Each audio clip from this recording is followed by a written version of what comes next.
BTC এৰিয়াত খণ্ডত BTC এৰিয়াত আমাৰ এনে NDA হিচাপে BPF দলৰ পৰা 11টা আৰু BJP পৰা 4টা আছিলে। ইয়াৰ ভিতৰত এতিয়ালৈকে 14টা সমষ্টিটো লিডিঙত আছে।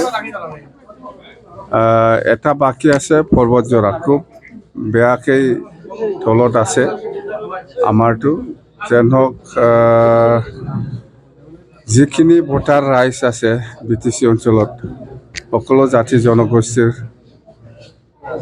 মানে ইয়াত সহায় আছে বা সকলো জাতি জনগোষ্ঠীয়ে আমাৰ BPF বা NDA টিম হিচাপে যেনেকৈ আমাক সহায় কৰিছে, ইয়াৰ কাৰণে মই ধন্যবাদ দিছোঁ বিটিসিবাসী ৰাইজলৈ।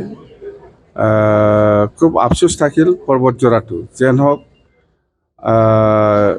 যদিও পৰ্বতজৰা পিছত পৰি আছে, তথাপিও NDA হিচাপে চৰকাৰ গঠন হোৱাটো 100% হৈ গ'ল আৰু আমি চৰকাৰ গঠন কৰিমেই। আৰু আমি ভাবিছোঁ এইবাৰ আৰু গোটেই অসম বা বিটিসি অঞ্চলত আৰু বেছি উন্নয়ন হওক, ৰাইজে বিচাৰিছে, এই হিচাপত আমি কাম কৰি যাম। আপুনি যি ধৰণে কৈছিল, পূৰ্বানুমান যি ধৰণে কৰিছিল, সেই ধৰণে আজি ফলাফলটো মোটামুটি ওলোৱা যেন হৈ আছে। নাই, ওলোৱা মানে আৰু অলপ বাকী আছে। পৰ্বতজৰাটো অলপ আফচোচ থাকিল। পৰ্বতজৰাও মই আশাবাদী আছিল। যেন হওক কি ক'ম, এইটো ভোটাৰৰ কথা, ভোটাৰ ৰাইজৰ কথা, এইটো আমি মানিবই লাগিব। তো যেন হওক আমি 80+টো হ'ব বুলি আগৰ পৰাই কৈ আহিছিলোঁ আৰু এইটো চিয়'ৰ হ'ব।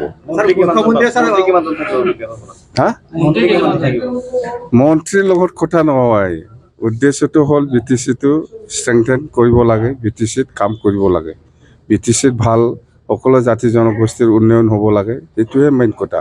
মই মন্ত্ৰীৰ কথা লৈ পেলাই বাৰ্গেনিং নকৰিব, মুঠতে বিটিসি উন্নয়ন হ'ব লাগে, বিটিসিটো বেছি ষ্ট্ৰেংথেন হ'ব লাগে, এই উদ্দেশ্য লৈ পেলাই মই কাম কৰিম। নাই, আমি কাম কৰিছোঁ, ৰাইজক যেনেকৈ কথা দিছে এনেকৈ আমি কাম কৰিছোঁ। এই 5 মাহ 6 মাহ যেতিয়া নেকি চৰকাৰ আহিছিলে, এই সময়ত বিটিসি নিৰ্বাচনত আমি যেনেকৈ কথা দিছে, এই 5 মাহ 6 মাহ ভিতৰত আমি বহুত কাম কৰিছে।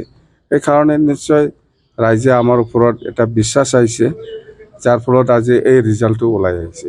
ছাৰ, অকল অসমতে নহয়, পশ্চিমবংগত বা তামিলনাডুত তেনেধৰণৰ ৰিজাল্ট এটা হৈ আছে, এইটো আমাৰ ৰাজ্যৰ কাৰণে সুখবৰ হয়নে নহয়? নাই, বেংগলৰ কথাটো মই নক'ম। বেংগলতো BJPয়ে আগবাঢ়ি আছে, খুব ভাল, আৰু BJPয়ে চৰকাৰ গঠন হ'ব বেংগলতো।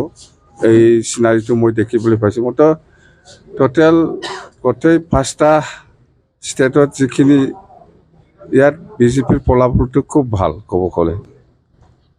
ছাৰ, ৰাজ্যত যেতিয়া 98 হ'ব পাৰে, 102 হ'ব পাৰে, তেনেধৰণৰ ফলাফল নাই, এতিয়াও সময় আছে, এইটো মই এতিয়া নক'ম। মুঠতে NDA চৰকাৰ হ'বলৈ গৈ আছে, বাছ এইটোৱে। মুখ্যমন্ত্ৰী doctor Himanta Biswa Sarma, bus. UPPL নিশ্চিত হয় নহয়, এইটো মই একো নাজানো। ৰিজাল্টটো ওলাওক, ইয়াৰ পিছত মই ক'ম।